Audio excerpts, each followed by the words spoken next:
नमस्कार दोस्तों, स्वागत है आज की बड़ी खबरों में। आज की सभी 50 खबरें आपके लिए बेहद जरूरी हैं, तो वीडियो को आखिर तक जरूर देखिए। और वीडियो शुरू करने से पहले वीडियो को लाइक करें और चैनल को सब्सक्राइब करना ना भूलें। शुरुआत करते हैं पहली खबर से। प्रधानमंत्री नरेंद्र मोदी शनिवार सुबह वाराणसी के 51वें दौरे पर पहुंचे। करीब 3 घंटे के प्रवास के दौरान उन्होंने 2183 करोड़ 45 लाख रुपए की 52 विकास परियोजनाओं का शिलान्यास और लोकार्पण किया। एयरपोर्ट से सीधे सेवापुरी के बनौली गांव पहुंचे, जहां दिव्यांगजनों को उपकरण बांटने के बाद उन्होंने जनसभा को संबोधित किया। उत्तर प्रदेश के नवगठित शिक्षा सेवा चयन आयोग ने शिक्षक भर्तियों को लेकर अहम घोषणा की है। पीजीटी परीक्षा 15 से 16 अक्टूबर 2025, टीजीटी परीक्षा 18 से 19 दिसंबर 2025 और टीईटी परीक्षा 29 से 30 जनवरी 2025 को होगी। आयोग ने साफ किया है कि यह कार्यक्रम तय समय पर ही चलाया जाएगा। अयोध्या फिल्म फेस्टिवल का 19वां संस्करण इस बार काकोरी ट्रेन एक्शन की शताब्दी पर राजधानी लखनऊ में आयोजित किया जा रहा है। 6 से 8 अगस्त तक 3 दिवसीय कार्यक्रम बीबीएयू परिसर के सभागार में होगा। शुक्रवार को कुलपति प्रो राजकुमार मित्तल ने इसका पोस्टर जारी किया। लखनऊ के चौधरी चरण सिंह अंतरराष्ट्रीय एयरपोर्ट से हैदराबाद जाने वाली air India express flight IX 2816 तकनीकी खराबी के कारण सुबह 8:40 बजे उड़ान भरने से पहले अचानक रद्द कर दी गई। विमान में करीब 100 यात्री सवार थे। खराबी के कारण पायलट ने उड़ान रद्द कर दी, जिससे यात्रियों में तनाव और नाराजगी हुई। एयरलाइन ने प्रभावित यात्रियों को होटल में ठहराने और टिकट की रकम लौटाने की व्यवस्था की। एयरपोर्ट अथॉरिटी ने तकनीकी खराबी का विवरण साझा नहीं किया है। यात्री अधिकारियों की सहायता से वैकल्पिक उड़ान की प्रतीक्षा कर रहे हैं। उत्तर प्रदेश में अगले कुछ दिनों तक रुक रुक कर बारिश का सिलसिला जारी रहने की संभावना है। प्रदेश के कई हिस्सों में कहीं हल्की तो कहीं तेज बारिश के साथ बादल गरजने और बिजली चमकने की आशंका है, जिसका असर पूर्वी और तराई इलाकों में भी देखने को मिलेगा। अगले 24 घंटे बारिश के लिहाज से खास रह सकते हैं। प्रधानमंत्री मोदी ने सेवापुरी के बनौली गांव में जनसभा को संबोधित करते हुए 52 विकास परियोजनाओं का लोकार्पण और शिलान्यास किया।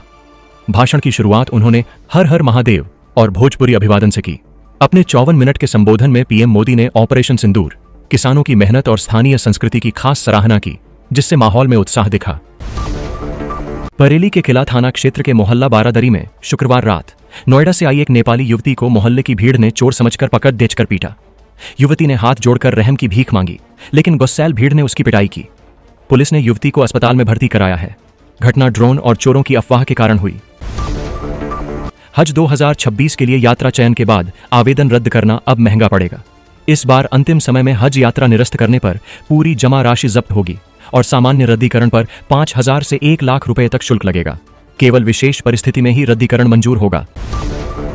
दिल्ली लखनऊ हाईवे पर कांवड़ियों की बढ़ती भीड़ के कारण शुक्रवार को भारी वाहनों का मार्ग परिवर्तन किया गया। शनिवार से छोटे वाहनों को भी वैकल्पिक रास्तों से चलाने की व्यवस्था की गई है। कांठ रोड पर छोटे वाहनों के लिए वन वे ट्रैफिक लागू रखा जाएगा। मुख्यमंत्री योगी आदित्यनाथ की मंडलीय समीक्षा बैठक 4 अगस्त को मेरठ में होने की संभावना है। जिला प्रशासन तैयारी में जुटा है, जबकि अधिकारियों को समीक्षा के लिए जिम्मेदारियां दी गई हैं। बैठक मेरठ और सहारनपुर मंडल से शुरू होगी। बुलंदशहर में बिजली कर्मियों की हड़ताल से हालात बिगड़ते जा रहे हैं। शनिवार को बीजेपी विधायक और पूर्व मंत्री अनिल शर्मा ने बिजली विभाग में धरना दिया और अफसरों पर लापरवाही का आरोप लगाते हुए चेताया, बिजली आपूर्ति जल्द बहाल हो, वरना होगी सख्त कार्रवाई। बीएचयू में शुक्रवार तक 6500 अभ्यर्थियों ने पोस्ट ग्रेजुएशन में प्रवेश लिया है। अब केवल 1000 सीटें शेष हैं। शनिवार से चौथे राउंड का सीट आवंटन शुरू होगा, जिससे अंतिम मौके पर भी प्रवेश लेने वाले अभ्यर्थियों के लिए अवसर उपलब्ध रहेंगे। अब नगर निगम में जन्म और मृत्यु प्रमाण पत्र के लिए लाइन लगाने की जरूरत नहीं है। नगर निगम ने शुक्रवार को एक नया ऑनलाइन पोर्टल शुरू किया, जिससे शहरवासी कभी भी कहीं से भी प्रमाण पत्र के लिए आवेदन कर सकते हैं। मुख्यमंत्री योगी आदित्यनाथ ने कहा कि ऑपरेशन सिंदूर ने भारत की वैश्विक ताकत साबित की है। पीएम मोदी के नेतृत्व में काशी को हजारों करोड़ की योजनाएं मिली हैं। किसान और दिव्यांगजन आत्मनिर्भर भारत की दिशा में सक्रिय योगदान दे रहे हैं। एटा जिले में 14 वर्षीय किशोर सत्यवीर सिंह की मौत के मामले में पुलिस पर गंभीर आरोप लगे हैं।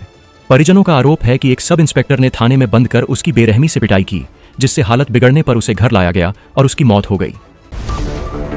बरेली के भेड़ी में 4 लोगों ने फर्जी फर्म बनाकर स्टेट बैंक ऑफ इंडिया से 2 करोड़ रुपए की धोखाधड़ी की। इसमें बैंक की एक लोन अधिकारी और उसका पति भी आरोपी है। पुलिस ने मुकदमा दर्ज कर जांच शुरू कर दी है। उत्तर प्रदेश समेत राजस्थान, पंजाब और उत्तराखंड में अगले 5 से 7 दिनों तक भारी बारिश का अलर्ट जारी है।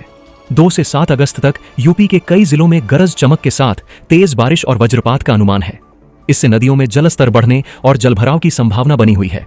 जनता से सतर्क रहने की अपील की गई है। उत्तर प्रदेश में मुख्यमंत्री योगी आदित्यनाथ ने नई फुटवियर लेदर नीति घोषित की है, जो डिजाइन से डिलीवरी तक एक एकीकृत इकोसिस्टम विकसित करेगी। इस मॉडल से प्रदेश विश्व स्तर पर इस क्षेत्र का केंद्र बनेगा और करीब 22 लाख रोजगार सृजित होंगे। कानपुर, आगरा और उन्नाव जैसे क्षेत्र इसमें मुख्य भूमिका निभाएंगे। गाजीपुर के डिलियां गांव में एक युवक पर अपनी बहन और माता पिता की कुल्हाड़ी से हत्या का आरोप है। पुलिस ने आरोपी अभय उर्फ भुट्टन को चौकिया तिराहा के पास से गिरफ्तार किया है। वारदात के बाद इलाके में सनसनी फैल गई है। रक्षाबंधन का पर्व इस साल 9 अगस्त को मनाया जाएगा। शनिवार को श्रावण पूर्णिमा के दिन सुबह से दोपहर 2:24 तक सर्वार्थ सिद्धि योग रहेगा और इस बार भद्रा का कोई असर नहीं रहेगा। बहनें राखी बांधने के लिए पूरे 7 घंटे 37 मिनट तक किसी भी समय भाई की कलाई पर राखी बांध सकती हैं। यह दिन शुभ और मंगलकारी रहेगा, जिससे परिवारों में उत्सव का माहौल रहेगा। सोनभद्र जिले के नगवां ब्लॉक की लगभग 48 ग्राम पंचायतों के 284 गांवों में शुद्ध पेयजल की भारी कमी हो गई है। इसकी वजह है हर घर नल योजना से जुड़े कर्मचारियों को महीनों से वेतन न मिलना। नाराज कर्मचारी बीते 2 दिनों से धरने पर बैठे हैं, जिससे जलापूर्ति ठप पड़ी है। उत्तर प्रदेश के कई जिलों में गंगा, यमुना और चंबल नदियों का जलस्तर बढ़ने से बाढ़ की स्थिति गंभीर हो गई है। कई गांव पानी में डूब गए हैं, जिसके चलते लोग अपने घर छोड़कर सुरक्षित स्थानों पर जा रहे हैं। कुछ परिवारों ने अपनी जान बचाने के लिए घरों की छतों पर शरण ली है।